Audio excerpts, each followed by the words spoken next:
Hello everyone, हम लोग पढ़ रहे हैं टेक्निकल सिविल इंजीनियरिंग में। ठीक है, ये बिल्डिंग मटेरियल की क्लास है। हम बिल्डिंग कंस्ट्रक्शन को अलग से पढ़ाएंगे।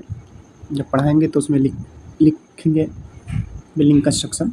ठीक है, रॉक एंड स्टोन हम लोग देखने वाले हैं। 50 इंपॉर्टेंट क्वेश्चन होंगे जो PYQ में आए हैं। ठीक है, SSC, JEE, RRB JEE, UPSSC JEE, ये एग्जाम में आए हुए क्वेश्चन हैं। इनको ध्यान से हम लोग करेंगे। ठीक है, चलो पहला क्वेश्चन करते हैं। कह रहा है rocks are classified into how many major geological group. हमने बताया था जियोलॉजिकल ग्रुप में कितने पार्ट में बांटा गया है। Igneous, sedimentary, metamorphic. ठीक है, जियोलॉजिकल में 3। ठीक है, ऑप्शन नंबर बी करेक्ट हो जाएगा यहाँ पे। ये हमें याद रखना है। अगले क्वेश्चन की ओर बढ़ते हैं। हमारा अगला क्वेश्चन है, देखो ये सब सारी चीज़ें मैं बता चुका हूँ, सिर्फ हम PYQ करेंगे। Granite is example of, granite किसका एग्जाम्पल है? इग्नियस रॉक का एग्जाम्पल है। ठीक है, सैंड स्टोन किसका हो गया? Sand stone. देखिए ग्रेनाइट, अगर ग्रेनाइट वाला ट्रिक क्या था, मैंने इग्नियस में GBDT बताया था ना, ग्रेनाइट, बेसाल्ट, डायोराइट, ट्रैप। ठीक है, ये चीज़ें मैंने बताई थी आपको, ये आपको याद रखना है। अगला हमारा क्वेश्चन है, marble is a metamorphic form of. Marble किसका फॉर्म है? मार्बल जो है मेटामॉर्फिक फॉर्म किसका है? लाइमस्टोन का हो गया ना। जब मेटामॉर्फिक से होगा तो लाइमस्टोन मार्बल में बदलेगा। ये चीज़ें आपको याद रखनी है। ठीक है, फोर्थ नंबर क्वेश्चन देख लेते हैं। फोर्थ नंबर क्वेश्चन है कि slate is generally obtained from the metamorphism of shale. Option number A correct हो जाएगा। ठीक है, ऑप्शन नंबर ए करेक्ट हो जाएगा। ये चीज़ें आपको याद रखनी है।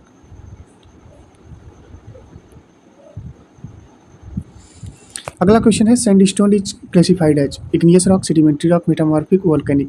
तो सेडिमेंट्री रॉक इसका करेक्ट आंसर हो जाएगा। Sandstone, sedimentary rock. ठीक है, ये आपको पता होना चाहिए।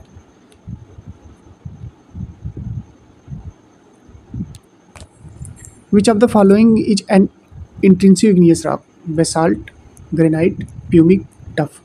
ठीक है, तो इसका करेक्ट आंसर क्या होगा? ग्रेनाइट हो जाएगा। ग्रेनाइट इंट्रिंसिक है, बेसाल्ट एक्सट्रूसिव है। ठीक है, बेसाल्ट एक्सट्रूसिव है, है। ठीक है, एक्सट्रूसिव इग्नियस रॉक में आता है। ठीक है, ग्रेनाइट इसका करेक्ट आंसर हो जाएगा। ये आपको पता होना चाहिए। हम अगले क्वेश्चन की बात करेंगे। हमारा अगला क्वेश्चन 7वां नंबर है कि basalt is generally classified as. Basalt, basalt हमने बताया ना। ग्रेनाइट क्या है? इंट्रिंसिव है। और अगर ग्रेनाइट की बात करेंगे तो granite form by slow cooling of magma below the earth surface. और बेसाल्ट की बात करेंगे तो एक्सट्रूसिव इग्नियस रॉक में आएगा। ये चीज़ें आपको याद रखनी है। ग्रेनाइट इंट्रिसिव है। ठीक है, इंट्रिसिव ग्रेनाइट। ठीक है, ये आपको याद रखना है।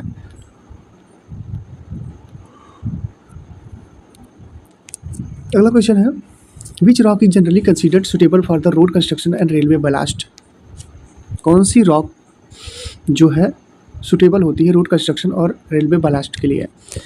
सेल्फ काट दो यार, स्लेट काट दो, जिप्सम तो कोई मतलब नहीं निकलता, बेसाल्ट लगा दो। ठीक है, basalt, extrusive igneous rock, basalt. Basalt correct answer, option number C.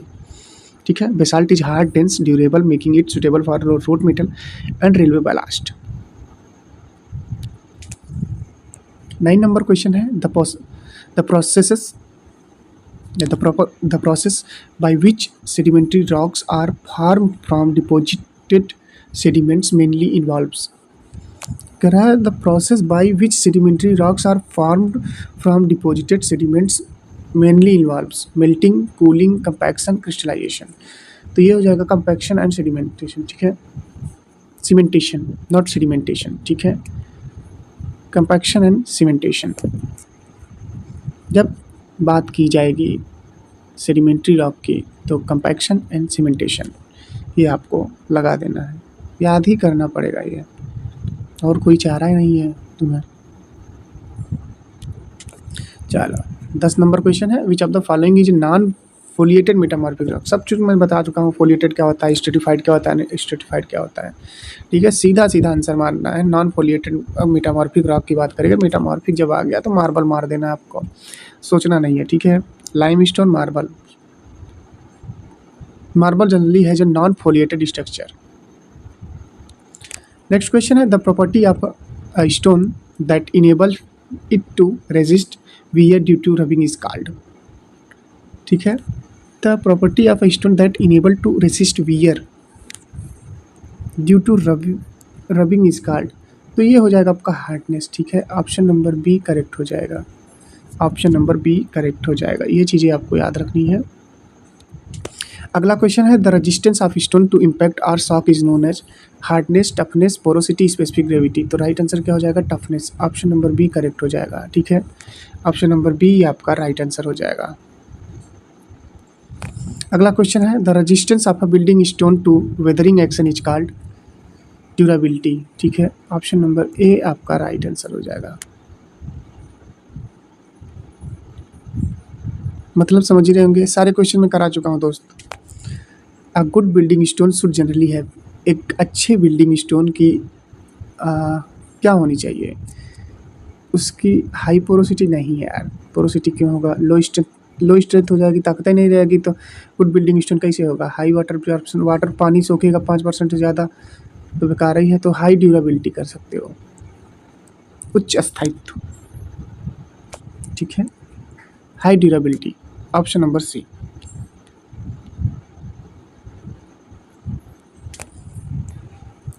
पंद्रह नंबर क्वेश्चन है the specific gravity of most good building stone is approximately. तो 2.5 से 3.0। ठीक है, ऑप्शन नंबर सी करेक्ट हो जाएगा। अगला क्वेश्चन है which property is particularly important for stone used in flooring and road construction. तो ये हो जाएगा आपका हार्डनेस। ठीक है, स्टोन यूज्ड इन, देखिए property of particularly important for stone use in flooring and road construction के लिए हार्डनेस। ठीक है, ये आपका हो जाएगा। कलर ओनली, पोरोसिटी, ट्रांसपेरेंसी, ये सब नहीं। अगला है the ability of stone to resist crushing load is measured by crushing strength test. ठीक है, क्रशिंग स्ट्रेंथ इम्पैक्ट टफनेस के लिए किया जाता है, इम्पैक्ट टफनेस।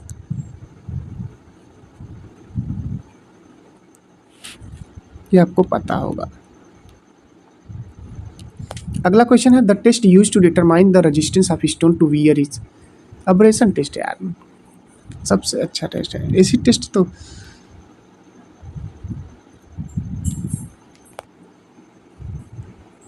कह रहा है which test is commonly use to determine the resistance of road stone to impact.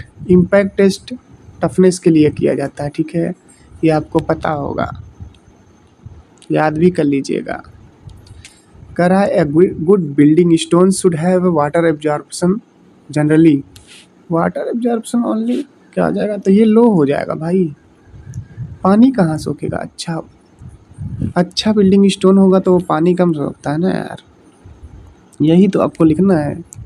Excessive porosity in a building stone generally result in, तो ये क्या हो जाएगा? Increase durability, increase water absorption, increase density, increase strength. क्या कह रहा है? Excessive porosity मतलब अधिकतम रंध्रता रहेगी तो बिल्डिंग स्टोन रिजल्ट इन, अरे भाई इंक्रीज वाटर एब्जॉर्प्शन यार, एक्सेसिव पोरोसिटी रहेगी तो इंक्रीज वाटर एब्जॉर्प्शन, पानी अधिक वो हो जाएगा तो क्वालिटी ही नहीं रहेगी, पोरोसिटी कम होनी चाहिए। ठीक है, हाई ड्यूरेबिलिटी होनी चाहिए गुड बिल्डिंग स्टोन में। तुम्हें यहाँ तक समझ में आया होगा। तो 22 नंबर क्वेश्चन देख लेते हैं। विच of the following stones is generally used for the ornamental and decorative work. मैंने बताया था ना, ऑर्नामेंट एंड डेकोरेटिव वर्क लिए किस स्टोन्स का प्रयोग करते हैं? तो मार्बल, ये इंपॉर्टेंट है। ठीक है, ये क्वेश्चन आया हुआ है, इम्पॉर्टेंट, ये मैंने पढ़ाया है। ठीक है, चलो अगला क्वेश्चन है granite is widely used in building mainly because of it. Granite is widely used in building mainly because of it's. Granite को बहुत उपयोग किया जाता है बिल्डिंग्स में, क्या रीजन है? लो स्ट्रेंथ कम रहेगी तो नहीं रखेंगे। हाई पोरोसिटी गलत, पुअर रेजिस्टेंस नहीं, हाई स्ट्रेंथ एंड ड्यूरेबिलिटी के कारण यूज कर सकते हैं ना granite. Intrusive igneous rock, intrusive igneous rock. ठीक, चलो अगला क्वेश्चन है the colour of granite is mainly dependent upon mineral composition. ठीक है, मिनरल कंपोजिशन इसका करेक्ट आंसर हो जाएगा ऑप्शन नंबर ए।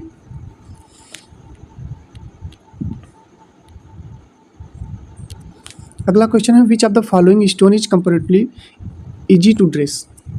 तो ये हो जाएगा आपका लेटेराइट। ठीक है, ऑप्शन नंबर सी करेक्ट हो जाएगा, laterite. Laterite is particularly rich in. Laterite में क्या होता है, कैल्शियम कार्बोनेट होता है, सोडियम क्लोराइड होता है, सिलिका होता है, ओनली आयरन एंड एल्युमिनियम होता है। लेटेराइट में आयरन और एल्युमिनियम ऑक्साइड होता है। ठीक है, ऑप्शन नंबर ए करेक्ट हो जाएगा।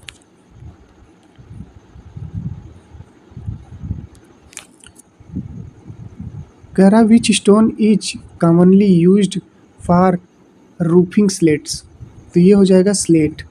ठीक है, ऑप्शन नंबर बी करेक्ट हो जाएगा।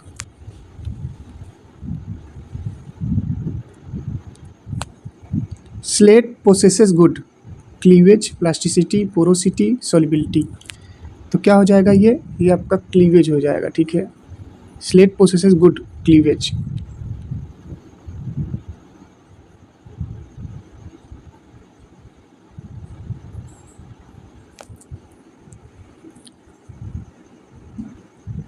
The process of obtaining stone from natural rock beds is called quarrying. ठीक है, सीजनिंग सुखाना होता है, पॉलिश मतलब परत चढ़ाना होता है, ड्रेसिंग मतलब आकार देना। ठीक है, ये चीज़ें आपको पता होनी चाहिए। Obtaining stone from natural rock is called quarrying. चलिए 30 नंबर क्वेश्चन है तुम्हारा कि the process of giving a required shape and finish to quarried stone is called. तो ये हो जाएगा आपका ड्रेसिंग। ठीक है, ऑप्शन नंबर बी करेक्ट हो जाएगा। अगला क्वेश्चन है the removal of unwanted projection from a stone is या इज नोन एज। ठीक है, dressing. Unwanted projection from a stone, unwanted remove कर रहा है ना, unwanted projection from a stone. ठीक है, तो ये ड्रेसिंग हो जाएगा।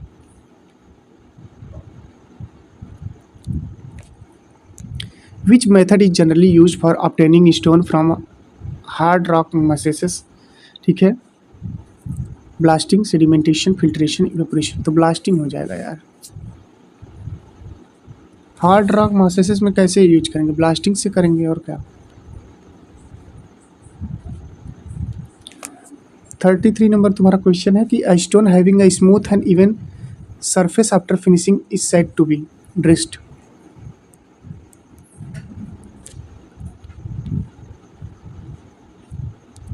चलो अगला क्वेश्चन है the presence of cracks and cavities in a building stone generally किसके कारण होती है। Reduce strength and durability, cracks आ जाएगी और कैविटी हो जाएगी तो रिड्यूस करेगी, ताकत खत्म कर देगी, स्थायित्व तो खत्म कर देगी। ठीक है, ये आपको याद रखना है बाबू, बहुत ही इंपॉर्टेंट क्वेश्चन है। और 35 नंबर क्वेश्चन है which of the following is a desirable characteristics of a building stone. High porosity, high water absorption, uniform texture, numerous crack. तो ये हो जाएगा यूनिफॉर्म टेक्सचर। ठीक है, ऑप्शन नंबर सी करेक्ट हो जाएगा यहाँ पे। अगला क्वेश्चन है stone is consider durable when it can resist weathering action for a long period. Weathering action for a long period, ये आपका करेक्ट हो जाएगा, ऑप्शन नंबर बी करेक्ट हो जाएगा। 37 नंबर तुम्हारा क्वेश्चन क्या कह रहा है, कह रहा है which of the following is not a major factor affecting the durability of stone. की जो कलर एलोन हो जाएगा। ठीक है, colour alone, option number D correct हो जाएगा। 38 नंबर क्वेश्चन है 38 number the presence of iron compound in a stone में cause colour change and staining, increase transparency, complete waterproofing, increase plasticity. The presence of iron compound in a stone, भाई colour change हो जाएगा, iron oxide आप पता ही है red. ठीक है, तो कलर चेंज एंड स्टेनिंग हो जाएगा। ठीक है, ये चीज़ें आपको पता होनी चाहिए, ऑप्शन नंबर ए करेक्ट कर दो।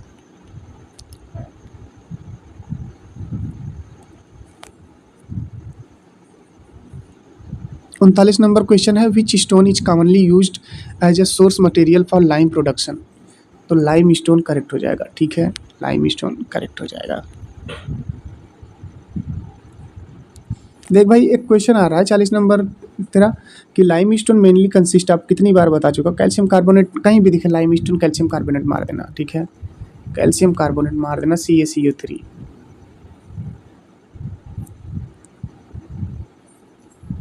सोडियम क्लोराइड NaCl मत लगाना, कैल्शियम सल्फेट मत लगाना, सिलिकॉन कार्बाइड, सिलिकॉन कार्बाइड।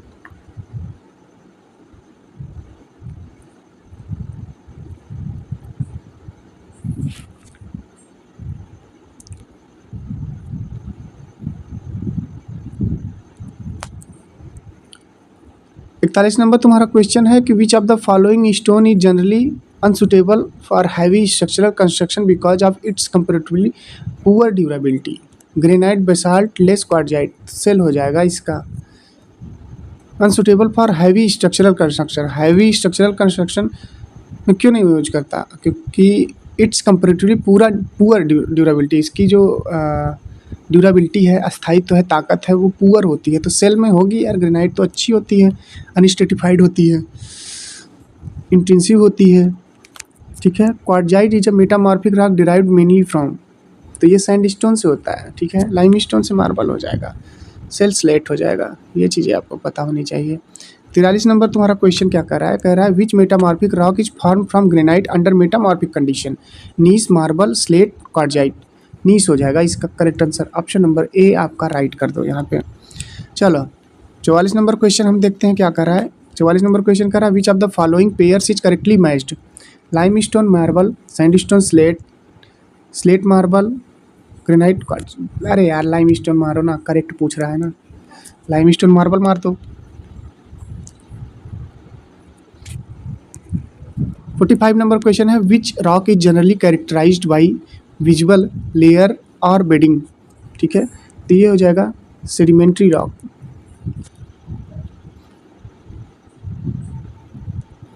अगला क्वेश्चन है which of the following is an important requirement of stone used in a bridge piers.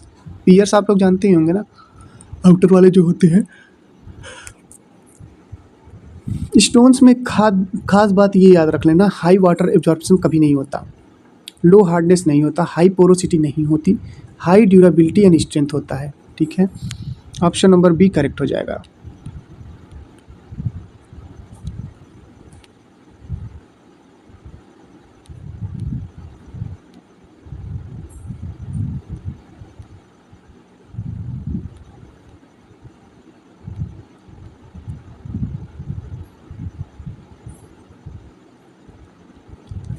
चलो 45 नंबर क्वेश्चन देखते हैं तुम्हारा क्या कर रहा है, कर रहा है which rock is generally characterized by visual layer और बेडिंग, तो सेडिमेंट्री रॉक हो जाएगा, ठीक है।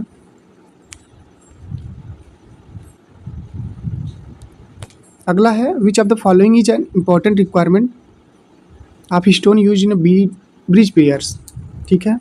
देखो हाई वाटर एब्जॉर्प्शन तो नहीं होगा एक गुड बिल्डिंग स्टोन में, ठीक है। लो हार्डनेस नहीं होगा, हाई पोरोसिटी नहीं होगा, हाई ड्यूरेबिलिटी एंड स्ट्रेंथ हो जाएगा, ठीक है। ऑप्शन नंबर बी आपका करेक्ट हो जाएगा।